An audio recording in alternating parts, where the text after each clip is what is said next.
Keisha, coming from Unapologetically Keisha. Today, I have a special guest. I have Miss Diamond here, the extraordinary real estate agent, entrepreneur, and cake maker. And what else? Did I miss something else? Cigar concierge. Oh, cigar concierge. You love cigars. Yes. Yeah. So today we are coming in. We're going to talk about women in business, pivoting, entrepreneurship. We're going to talk about all things women. I'm super excited to have you here today. Same What's here. up? Same here, lady. Thank you. Absolutely. And you know, we love a good old fashioned. Yes, we do.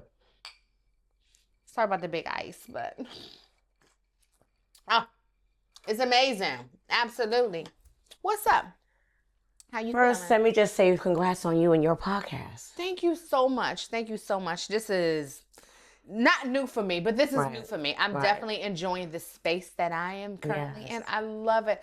I love meeting with women to talk about all things. Not even women, because I had a guy on my show, a few guys on my show previously. So, but this is you and I today. Yes, absolutely. I love it. Thank you so much. I appreciate you for coming. So, we're talking women in business. Women in business, right? Yes.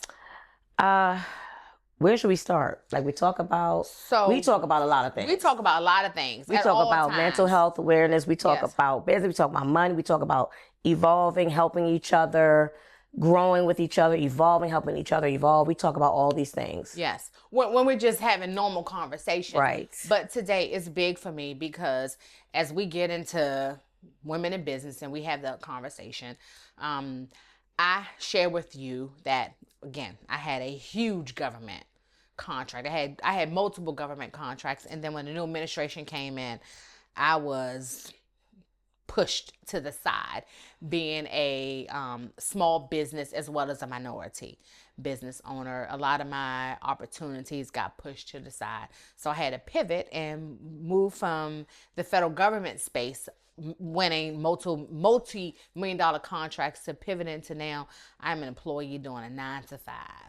But look at you pivoting and remaining agile. Yeah. It's amazing. And women like you are inspiring so many right now in your movement. Yes.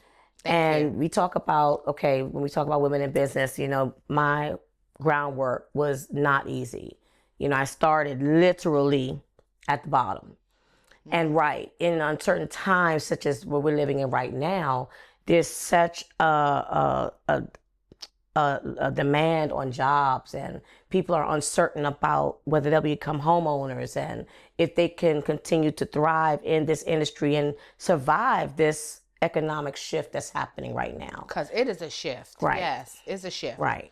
I read recently, maybe a month ago, that it was 600,000 African American women that are currently out of work. Yeah, so that's what real estate. It's like, how can you afford to buy a house, or not even that? How can you afford to stay in the house that you're in and you do not have employment to work? It's crazy. Right. And that's the thing. I've been working with several of my colleagues. We're going to put together a real estate event. We actually have a real estate event coming up June 17th at Invictus Cigar Lounge in Waldorf, Maryland. But when I say that, we have to also tap into educating folks to know that, yes, we are in uncertain times, but we do need to be strategic about how we pivot in these times. And we should not stay in a box or put ourselves in a box to think that we can't proceed forward. We have to be very creative. We have to curate the new norm. Yes. Because this is the new norm. Right. I feel like we have another 2 years or so, and who knows what's going to happen after this administration leaves, what's going to happen. But this is currently the new norm.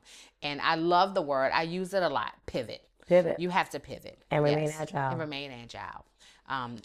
We talked. And so this is a lot for me. This has caused a lot of some of my mental illness. Right. I mean, we all go through these changes in life, and honestly, it doesn't necessarily take a countrywide deficit to occur for us to individually go through a loss that requires us to pivot. Yes. So like, again, I lost everything and I had to rebuild so much. and Talk rebuilding. about that. Let's talk Yeah, about that. What did that yeah. look like for you? It was a ride. And Yeah. again, speaking about mental awareness, like we talk about often, it took, time for me to like really see what was happening and the shift that was happening and really where am I going? What does this all mean really? What is the real outcome of it all? And a lot of times we don't know the outcome. A lot of times what I learned, a big thing that I do love to do is manifest and affirm.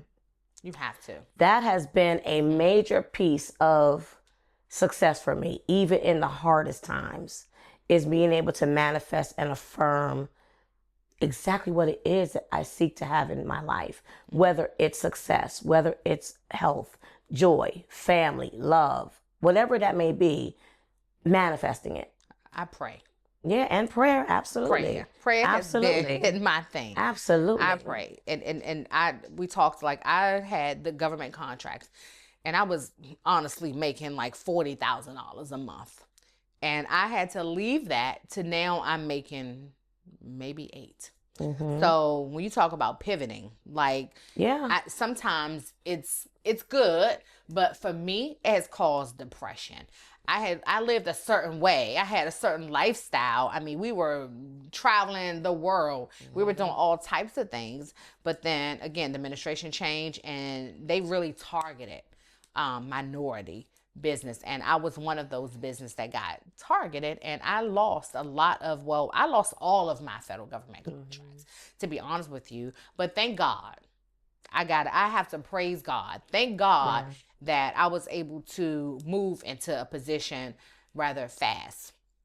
I got a job. I'm thankful for it. It's not where I used to be, but in honesty, I feel great about the position that I'm in. Amen. Yeah, so God moved me in a direction that wasn't a financial, blessing for me, but it was a blessing for me in terms where I'm still stressed because that's just the nature of who I am. But I am, my job has a meaning and a purpose now. I work for CFSA and I'm dealing with children, and something about it, like, sits in my soul and sits in my spirit, and I feel good about what I'm doing. Yeah, I think that loss teaches us a lot. Yeah. Like I said, losing everything, my home had a whole house fire, lost everything. Yes, I remember you and told me then, about that. You learn a lot when you lose, when you're in a loss season. And it was just like loss just kept happening. It was just another loss after loss. Everything just started just crumbling down in my world. And even love, friendships, things just started changing. And my whole vision, everything just shifted, where it's just like the blinders were completely off. And it was like, once I got back home, I knew it wasn't my plan. It was God's plan the whole time. It was really never my plan. And not only was it his plan, he lined everything up for me, where it was higher than what I had. Than you had, yes, yep. And I had all these questions about what is going on, what's happening. The whys. All the whys, people that, I'm a pourer, I'm a nurturer. I try to care for people. And the thing about it is that sometimes when we go through those seasons, we may not get that reciprocated in return. So because of that, you now have learned another lesson of things. Everything is evolved when it comes to business, right? When we are in business, every piece of loss humbles us, teaches us, strengthens us, teaches us different methods on how to approach situations. We learn how to be humble. We learn even more how to understand that's not my circumstance. So, or you're not going to stay in that circumstance. Let me not stay in that place because it's not out. Right. Right. So like that evolving place that we talk about, how we evolve and something that a couple of my friends we talk about is being enough. Yes. And sometimes overperforming. We do so much to add value in our lives, and in the marriage, in the household, as a mother, as a wife, everything. Women overall, we over function. Yeah. You know what? I actually like that, overfunction. We overfunction. But the thing is, one thing I've learned, and I love the concept of compartmentalizing. And when I finally learned how to compartmentalize, I was able to now balance things better when it came to business. So, I have the real estate consulting practice, the Bunsen Spice, which is now 2 years old, real estate 25 years. We do the cigar concierge, and in the mental health business, Be Inspired. In order to even fluctuate this, my mind has to be right. So do you think that you have to have your eggs in different pots in order to like make it happen? I see people do 9 to 5 and they're like, oh, I'm content, I'm comfortable. But the way of the world now, do you think that you need to move in different directions or have multiple streams of income in order to be able to really deal with today's? Definitely multiple streams of income. Okay. Definitely, I feel like we do, but I feel like you should chase your dreams too. Like for me, I aspire to help women be kinder. What does that look the like? mean girl energy thing that goes on in the world today. That thing is something that I have really practiced heavy on pouring into. So the Be Inspired clothing line is geared to that and trying that movement of helping people be more empathetic, spread kindness, spread love, that piece of it. That is a norm. That's a living standard for me. For you. So it's not necessarily work. If I go outside every day, my objective is to make sure that I'm kind to somebody and not carry a mean girl spirit, which is something that we have a lot of out here today. What is mean? Because I hear a lot of the mean girl thing. What is that?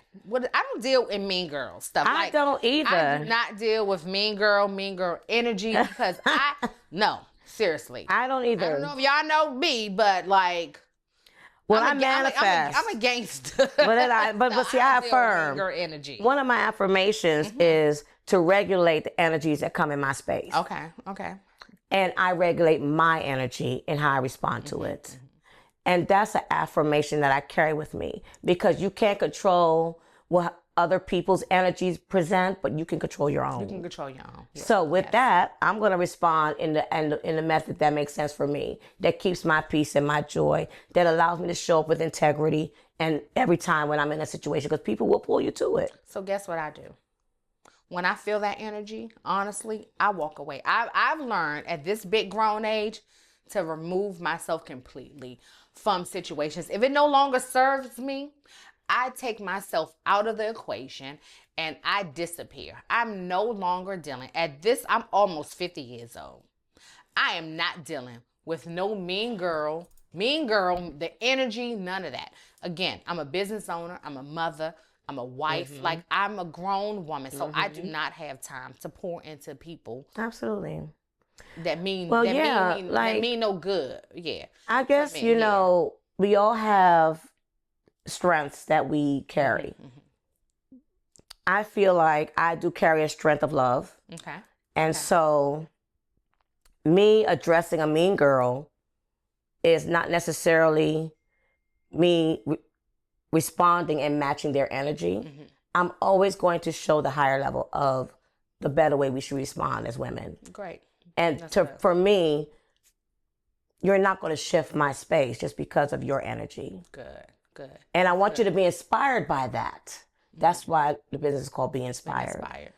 So you talked about real estate. You talked that you're a real estate agent. Yes, 25 years. I'm a real estate agent. I passed my test. Oh, man. All of this stuff. But real estate is a hard business. Yes, absolutely. Real estate is a hard business. How did you stay in real estate? Highs and lows from it. Yeah. But honestly, I know it's my calling. I knew it was my calling because a lot of clients I've had that they've been through some things and they're restoring and coming back to another place in their life where they're rebuilding a new life again. They've either divorced and they're starting over, or calling again. This is also an Be Inspired clothing line, helping women who have been through bad relationships starting over. I know that I'm put in these situations, but honestly, there's been years where there were great years, and then there were years where there was no good years. It was like bad. You didn't make any money. We weren't making any money. You weren't making any money. Right. I remember those. Right. And we rolled those years out because we were just constantly pushing to try to help educate people to be able to put their mindset in a place where they can purchase and know they can purchase. But it takes us, the ones that have the knowledge and the knowledge-based information to help them get to that stage of where they can still become homeowners in times like this. Because in my opinion, in this time, it's still a good time to purchase, but because people are getting jobs. They are getting, no. Now there's people that are not right. And there are some people that are still, but the problem is that the media has created this narrative that jobs are, that houses are unaffordable. And no, the houses are not unaffordable. The jobs are the issue. Right. So if we collectively tackle that piece and we provide the information so folks can make an informed decision, that's where we need to start. We need to start getting back to that and get away from the media telling people one thing versus what we know can happen. Yeah. And you and I witnessed this in real estate for so many years, where we have seen the shift that we created based on all of our hands being on the table. Listen, I remember real estate back. I think I was a loan officer before, and I remember I was making plenty of money. Like, the market was great, and we were putting people into homes. So I do know that it's doable. It's doable. Purchase a house. But what I will say is that I honestly wish that I was taught early on about investing, about real estate, about multiple streams of income. I didn't learn until I got in my 40s, I'm almost 50 years old, that how powerful real estate was, how powerful owning a business, being an entrepreneur, and having multiple streams of income. So what would you say to your younger self back 20s? I don't know how old you were when you purchased your first house, but I didn't get my house until I was 40 something, years old. I wish I would have purchased, early on, and I'm trying to help my children now, like, get themselves, like, understand credit, because again, they don't teach these things in school where kids should learn about financial literacy. But what would you say to your younger self? Well, one is to come back to what you said earlier. I was 24 when I bought my first house. Okay. What I would say to my younger self is to never give up. Okay. Never give up, because you could keep pyramiding and drop. But then your marker goes even higher. I feel like things that we lose from builds our character. So I would definitely say keep pushing, don't give up, keep pushing for that goal you have, fight for those dreams, and just keep it going. It's a marathon. It's not a 100-yard dash. It's not the sprint. It's a marathon. Right. It's a marathon. Right. Like, we got, starting Bunts and Spice. That was like another lane that I'm thankful. I've been baking 30 years, but didn't know that when I started Bunts and Spice 2 years ago, when we started facing the economic shift, I had no idea Bunts and Spice would take off the way it did. I just took a chance. What I would say to anybody, if you have a goal or a dream, take that chance, jump out there and do it. Don't question yourself why. Just do your research, use your resources. And just make it happen. And find out, you got people, subject matter experts, who are very good at business management. So I have a master's in business management, and putting all these things together. Use your resources. You have people that are knowledgeable to help guide you along the way in getting that business off the ground. Having multiple businesses is not a bad thing. Having profitable businesses is another thing. Having a nonprofit business is another thing. Right. At the end of the day, it all matters. Yes. But what the key goal I would say is, as business owners, women in business, it's important for us to continue to lay a platform of excellence and help each other evolve. It's important for us to have those conversations where we are encouraging each other on what it means to be a leader. It's one thing to be a manager. It's another thing to be a leader. Absolutely. I definitely agree with you with that. And I also think that we, as I don't like to use the word older women, but we a little older. I think that we should encourage the younger generation. I think that we should talk to, the younger girls in their 20s who seem to be, some of them seem to be astray a little bit. I think we should bring them in the fold and talk to them and explain to them the importance of real estate, being business owners, doing investments and things like that, and share with them that it's okay to have fun, but I don't want you to be 40 and 50 years old and hoping and wishing and praying and trying to figure things out. And not saying that that's Right. a bad thing, Right. because again, life changes, things happen. But when you're in your 20s and your 30s, like, this is the time where you really need to get your life in order so you're not struggling and trying to figure Yeah. things out Yeah. in your late 50s. Well, I'm in my 50s. And one thing I will say is you never know when you're going to have an epiphany of, I want to start this business. I just started Buns and Spice in my 50s. I just started a new business in my 50s. Like, I think, like, there's no age, in my opinion, no limit to where you can continue to evolve. Now, everyone's life is different. Everyone's story is different. So some people have started businesses years ago and retired early. And then others, they're starting businesses now because entrepreneurship has become such a big thing.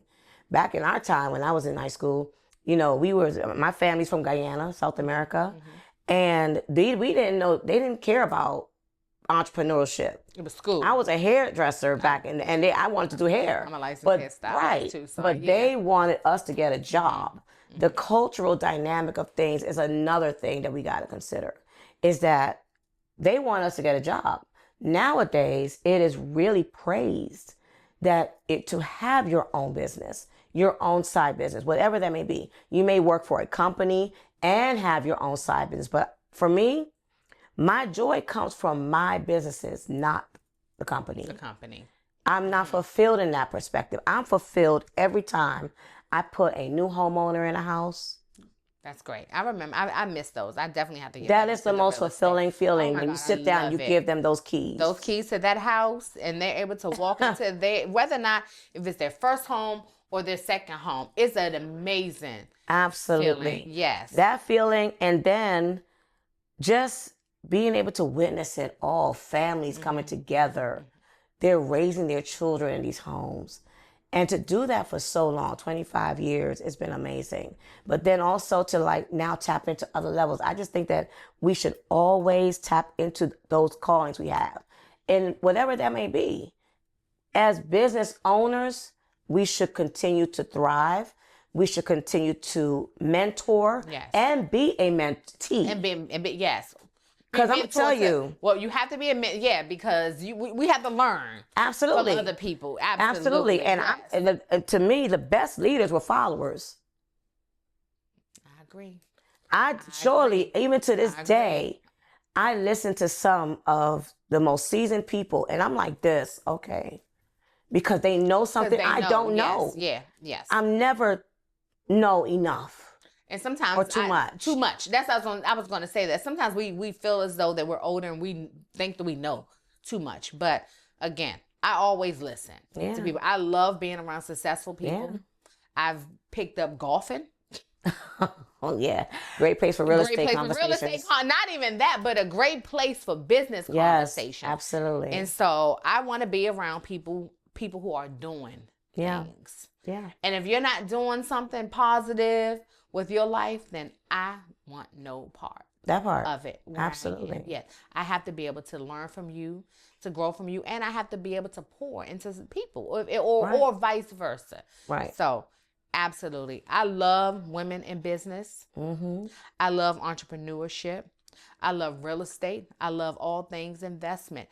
And again, you said that you have what's going on down in Invictus? Again? So we're going to do a Real Estate Reloaded networking happy hour at Invictus June 17th. Okay. 7:30. I would suggest everyone arrives early. It will be limited seating. It's going to be a great event. We're going to have different speakers. We'll have Steve Twyman, mortgage experts. Hey, we'll have, hey Steve. And we'll have Caruso Homes there. Grace Title Services. We could talk about deeds of trust, kind of changing the narrative of how we're managing loans versus dealing with wills and versus probate, trying to get away from probate situations, and just a knowledge-based discussion with the right game changers in the building. Great. This is going to be good. Right. I'll make sure that I put that on my page. I'm a big fan of that. Yes. No. So I will say, I want to just add that I want folks to know that whatever you do when you're starting and you're considering getting into business, any kind of business, do your research, be a sponge, be okay. What does it look like when you walk in a room? Does your brand speak for itself? It has to. And when I say that, I'm not saying come with a ego that is very strong. I'm saying make sure that your brand is known when you walk in a room. When you have a business, I need to be able to go to your page and know exactly what you do within 2 swipes.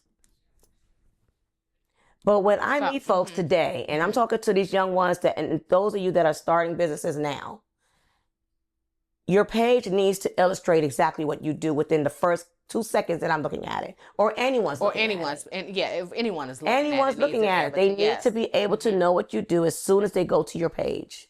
And it speaks for itself. Now you've caught their attention. Now they know that they're serious about the business. So when we talk about evolving, that's one nugget.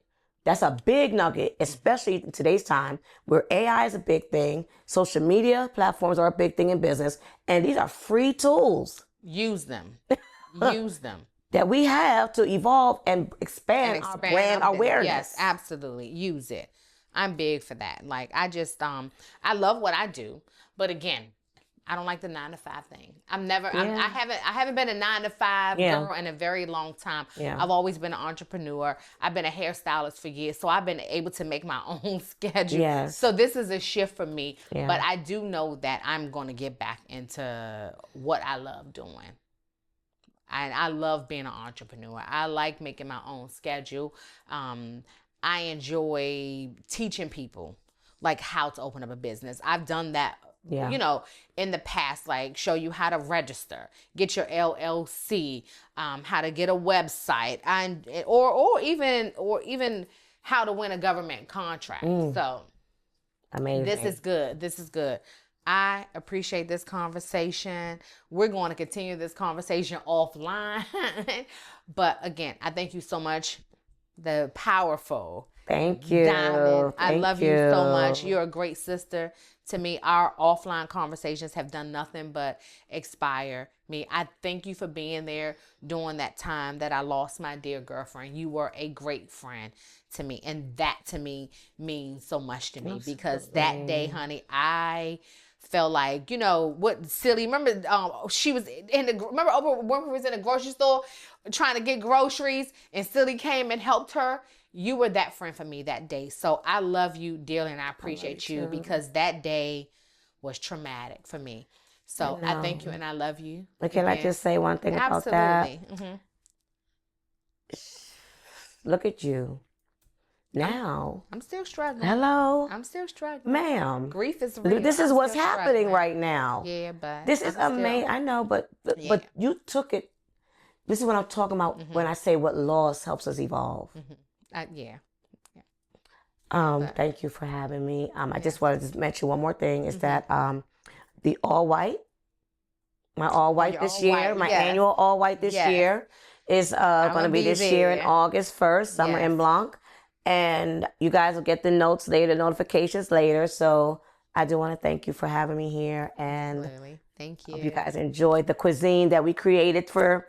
They got to enjoy the Bunch and Spice experience today, where they're going to enjoy the curry chicken and rice today with a butter cake. Yes, I cannot wait to eat. Yes, thank you so much, sis. I appreciate you so much. Love you. Love you too. Again, thank you guys for joining. I appreciate each and every one of you. I hope that you enjoyed this conversation. Please, if you get a chance, make sure that you subscribe to my YouTube channel. Make sure that you follow me on YouTube, Facebook, TikTok. I'm trying to get used to the TikTok thing. But make sure that you share, like, and subscribe. Again, I'm out. Love you.